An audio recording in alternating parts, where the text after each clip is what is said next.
So, the press and the government are in bed with each other to an uncomfortable extent. More relevant than who's fucking who and with whose consent is their mutual lust for fucking us too. Anyone from woke lefties to blokes with the temerity to dress to the left. Fellas, I suggest you double check. There's a reality disconnect between the government's agenda and the messages it projects. It's a farcical mirage of Orwellian doublespeak, repeated and turbocharged 7 days a week in the Express, the Sun, the Mail and the Telegraph. Their lies are such whoppers, come so thick and fast, who's going to stop them? Not Keir Starmer. You don't ask stampeding elephants a reasonable question, expecting a reasonable answer, so it's hardly worth mentioning it's a bit of a scandal. If it's factual integrity you're after, you'd get more of that from the Disney Channel. The main raison d'etre of the billionaire press barons is not paying tax, so the laws on that are kept kinda lax. Everyone's happy, so who needs facts? Does that make me woke that I can see the lies through the gaping cracks in big bright flashing lights?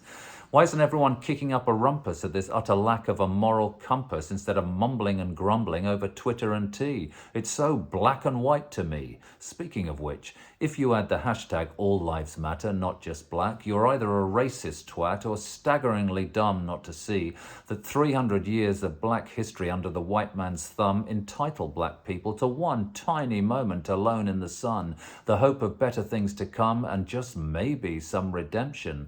Many of them feel every day what you felt for a second and then some, I mean being seen as second best. So take it as an insight into where all that stems from, then maybe we can start to put it to rest. And if we lose a few statues along the way of the men who made Britain great, well hey, it's a small price to pay as they also owned slaves whose children they raped. This is British history unredacted. Yes, it has a very dark side when it comes to race, but better to embrace it than reenact it, eh? It's not the history you and I grew up with, so the tales may seem a little wild, but it's real, so learn to live with it. You'll cope, you're not a child. Does that make me woke? I don't give a fuck about the so-called culture war. It's a classic distraction tactic, a rancid right-wing trope.